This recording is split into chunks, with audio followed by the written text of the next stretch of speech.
Hi, this is Sakura, or maybe you guys know me. Char know me, pero you guys know me here on YouTube as Sakura-chan because yan yung preferred name ko here. Wala lang, para may identity. Ganun. Pero anyway, um,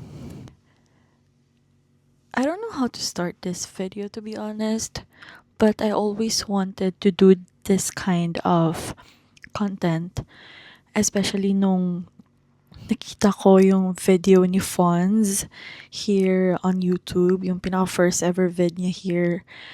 And I was actually watching slash listening to that video while working. And yung pinaka nag-manifest sa akin by the end of the video is that I also want to do that kind of video wherein nakaupo lang ako and I'll be sharing or feeding you guys with words coming from me. Anyway, so as you can see, bago lang ako ligo. And naisip ko siya habang naliligo ako na to finally do it. So here I am, kahit basa pa yung buhok ko, kahit hindi ako prepared, like wala akong makeup and anything at all, hindi ako nakapag-ayos. I just want to do it. So please bear with me. If ayaw nyo makakita ng ganito, then skip. Or if you guys want to listen, then welcome. So this is for all students, or maybe mag-graduate ka na, or maybe you're a fresh graduate na lost in life. I specifically want to do this video for you guys and for myself 2 years ago. 2 years na ba? Yeah, 2 years ago. So, just like you guys, of course, naging graduate din ako after college, lost in life. During or before graduation, nung student pa lang ako, I always thought na if nakapag-aral ka sa isang prestigious university, if nakapag-graduate ka with flying colors or with Latin honors, it would be easier for you to land on a decent job after graduating. But right before I graduated, that idea was debunked by my seniors. So, nasa isip ko, okay, wala dong benefit if may Latin honors ka or laude ka after you graduate. Okay, alam ko siya na fact, but I'm not sure on how to face it. I'm not sure if how real, or maybe hindi ako sure kung ano yung battlefield doon na part. Wala akong idea. So, I just focus on my goal. Nung student pa lang ako na wala naman akong ibang gagawin dito kundi mag-aral. So, ginawa ko. I studied hard. I graduated on a prestigious university thanks to my parents. It's that university na dream university for others because they also have that the same ideology na pag nakapag-graduate sila doon, mas mabilis or mas madali silang makahanap ng trabaho. And I also graduated with a Latin honor, magna cum laude. So sabi ko, okay, nakapag-graduate na ako, magna pa nga eh. Siguro naman may tatanggap sa akin. And advantage kami, I don't know if advantage siya, pero for me, I see it as an advantage na pag-graduate namin. It was around May 1st week. And yung majority ng mga universities, yung mga students nila gagraduate pa around June, July. So, meron kaming head start. So, sabi ko, okay, advantage naman siguro to for me. So, I took my shot to a different brands, companies na known here in the Philippines because of course, where else would I want to place myself as after graduation? So, submit ng resume here, doon, ganyan-ganyan. I think I received my first rejection from Uniqlo. I was in Cebu during that time. family vacation. I think that was the last day. Naglalakad kami around SM Seaside and suddenly may na-receive akong email saying na thank you for showing interest, things like that. Basically a rejection letter. And I was literally stunned. Like nakatayo lang ako doon na, oh my God. Oh my God, what's my backup plan? Because to be honest, during that time, I really set my goal sa Uniqlo. I even flew to Manila for that one. So nakatayo lang ako doon. I was like, shucks, anong gagawin ko? And I have this one friend, hi Kinard, na alam niya about this journey of mine. So I immediately messaged him na, huy, nakatanggap ako ng rejection letter from Uniqlo. And he was like, that's fine. Kasi Kinard is like years ahead of me. And so alam niya yung feeling. So sabi niya, okay lang yan. Pero deep inside sabi ko, anong anasan ako after that? So I was like, okay, pag uwi ko ng Davao, game face on ulit. So that happened. Apply here, apply there. I think yung pinaka naiinisan ko during that time, I was like, my God, wala akong natatanggap na feedback about my application. So, ano ba? Should I move on? Should I stay? Hindi ko alam. Nalilito rin ako during that time. And that lito led to me being jobless for more than a year. To be exact, 1 year and 2 months. During that 1 year and 2 months, super in denial ko kasi lahat, if not all, siguro majority of my friends na always kong kakita that time are online or work from home or nagwo-work sila online. And night shift sila. Sabi ko, my God, di ko kaya mag-night shift.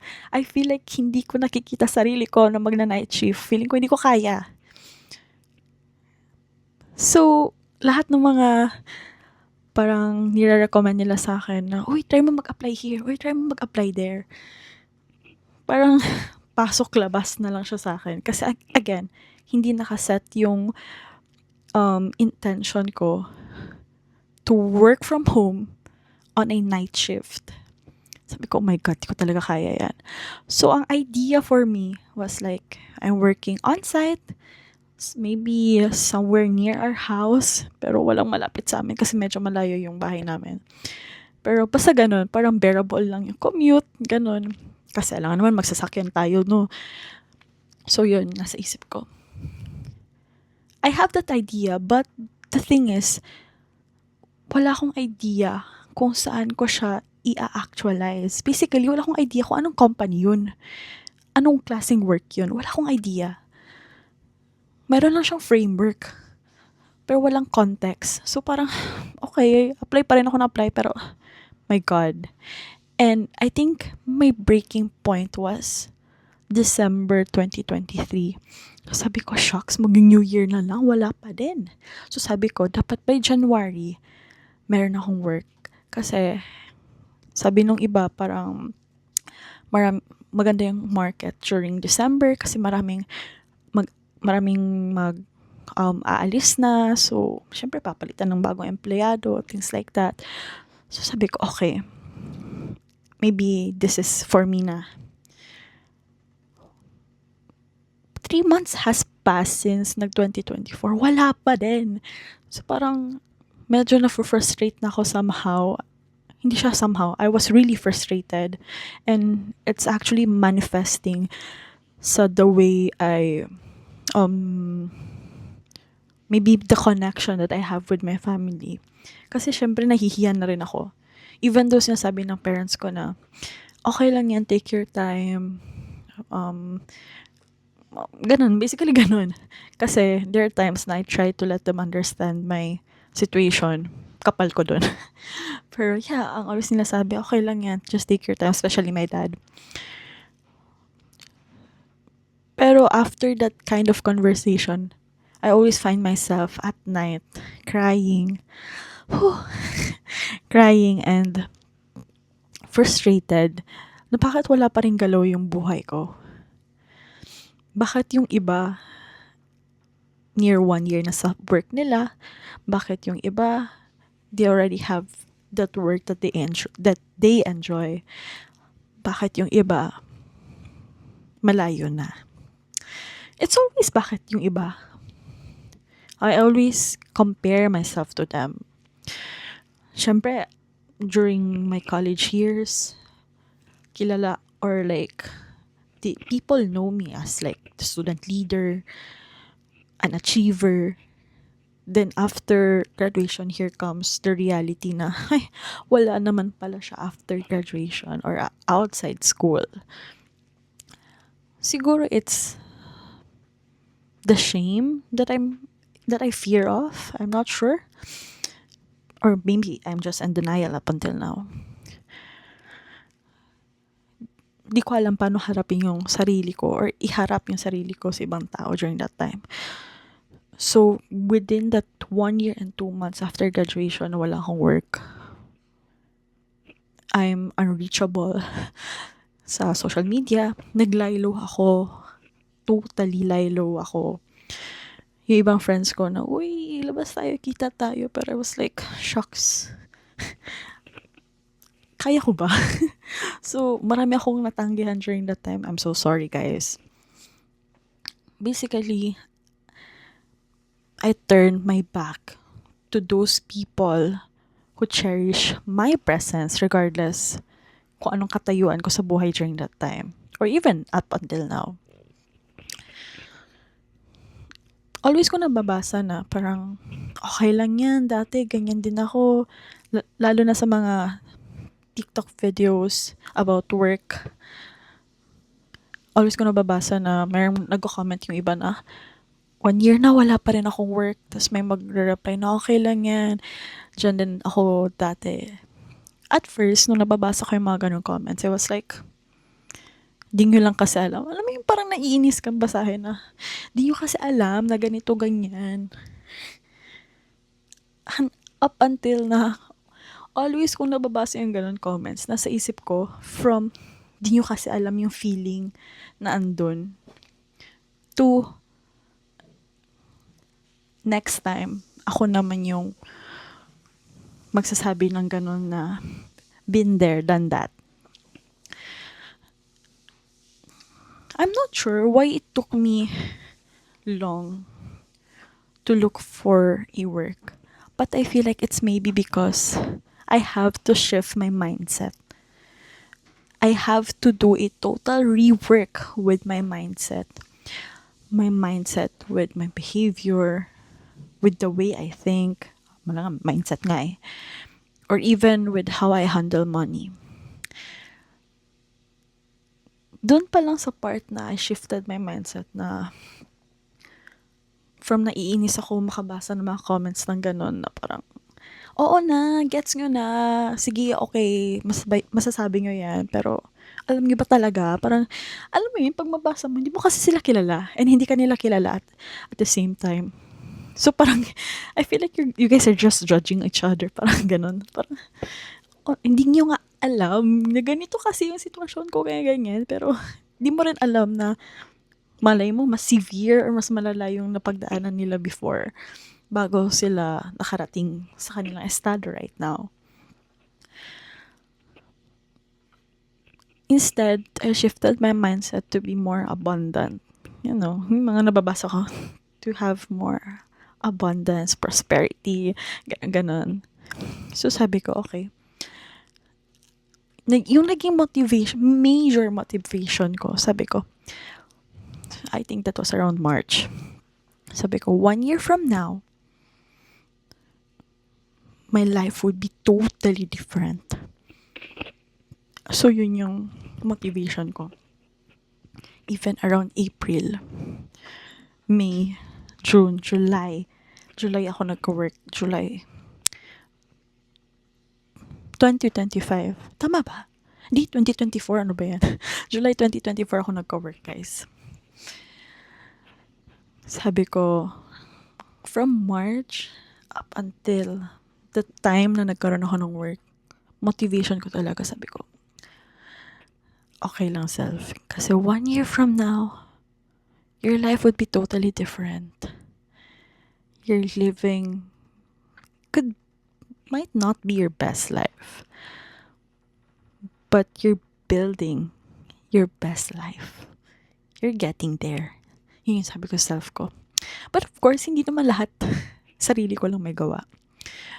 Every time we're going to the church, pinagpe-pray ko na if sa akin talaga yung trabahong yun, if para talaga sa akin yun, ibigay mo na, Lord. Please lang.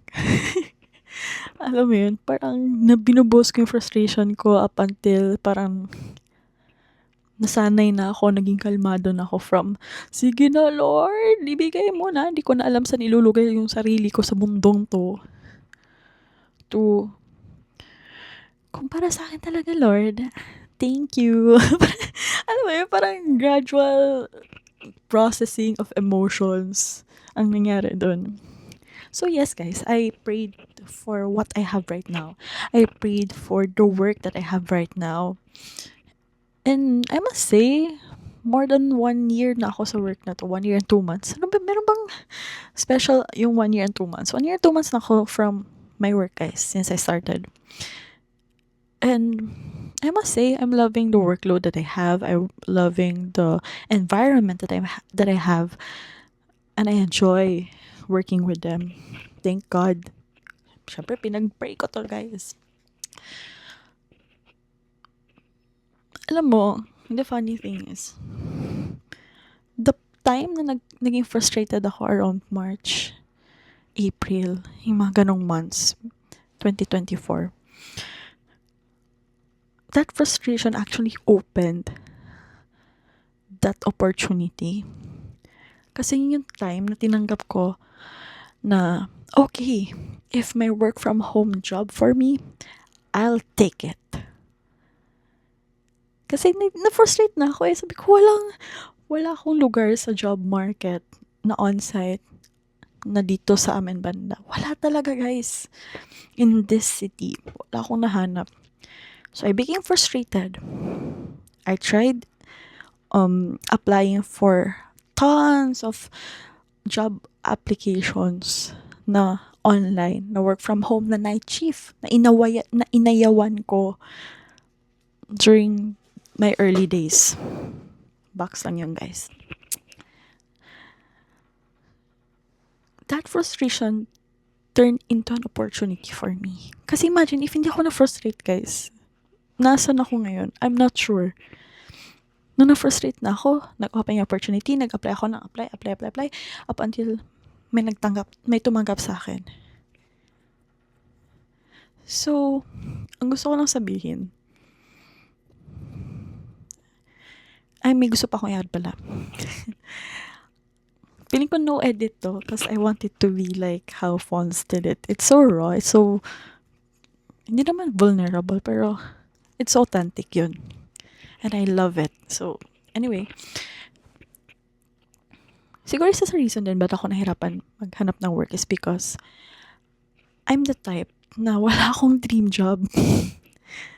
I always ako tinatanong dati, during those times na wala pa rin akong work na, ano palang dream job mo pala? Ano pala talaga gusto mo? Wala akong nasagot. Di ko alam. Because I don't have a dream job. I have a dream life. And I would take anything as long as it's not illegal for me to achieve that dream life. As long as it's not illegal, it's not immoral. Basta alam nyo na yun, guys. Basta kung okay lahat. Ganon, basically. And every time na nasa isip ko, ano nga ba dream job ko? Tumatak yun sa akin eh. Kasi sabi ko, it might help me to look for a job. Ano nga ba gusto kong gawin sa buhay? Maging Disney princess, de. Yun yung nasa isip ko. So, I look, actually, ito yung funny part nun. Sa kaka-search ko, parang, ang dami kong na-discover na, hala, may ganitong trabaho pala in life. Pero of course, I don't have the skill set for that yet during that time. Maybe up until now, I'm not sure. Hindi ko pa nabalikan yung mga jobs na nakita ko na nag-exist pala. I think that's the fun part of looking for a job or job hunting na parang, hala, may ganito palang work. Amazing. May gumagawa pala talagang mga tao na ganito. And it's actually a work. Mga things like that. Anyway, Siguro ang gusto ko lang sabihin, cliche talaga siya isipin, guys, na siguro na-stuck ka ngayon. Siguro you're watching this because you're also frustrated na wala ka pa rin work. Or you're frustrated na nawalan ka ng work. Or you're frustrated kasi walang galaw yung buhay mo. I'm not sure why you're watching this, but siguro this is also a message for myself 2 years ago. Siguro it's one of the reason bakit ko to ginawa tong video, guys, because I want to have a reconciliation with myself 2 years ago. Kasi there are times na naiisip ko pa rin yun. So yeah, anyway. So a message is that it's all in the mindset too. Kung hindi mo nabago yung mindset mo, there won't be any change. Kasi kung iisipin, kung okay na yung mindset mo ngayon, dapat may nangyaring iba, 'di ba? Pero it's not working eh. So meaning, there's something that you have to change. When I changed my mindset, a lot of blessings came.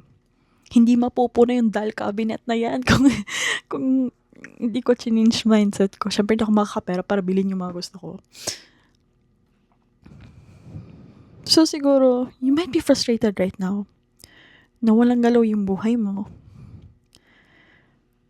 But I think it's a good takeaway from this video na siguro maybe sabihin mo a few months, like lagyan nyo ng months, siguro 6 months from now, may ganito ako. Or parang lagyan nyo ng goal yung a challenge for yourself. Which I did na 1 year from now, my life is totally different. Kasi nangyari sa buhay ko noon na total 360 ba 180? 180, sige. Ito was a total, kasi pag 360 balik ka lang. Ang nangyari sa buhay ko noon was a total 180 turn. Actually, nakita ng friends ko, people na malapit sa akin na I was on a depressive stage. Hindi ako nagsa-self-diagnose kasi, pero I would describe it as a dark stage compared to me after having a job. I was so bright. Nagra-radiate yung aura na masaya ako. So again, guys, maybe yun yung gusto kong ipabaon sa mga nanonood na umabot hanggang dito.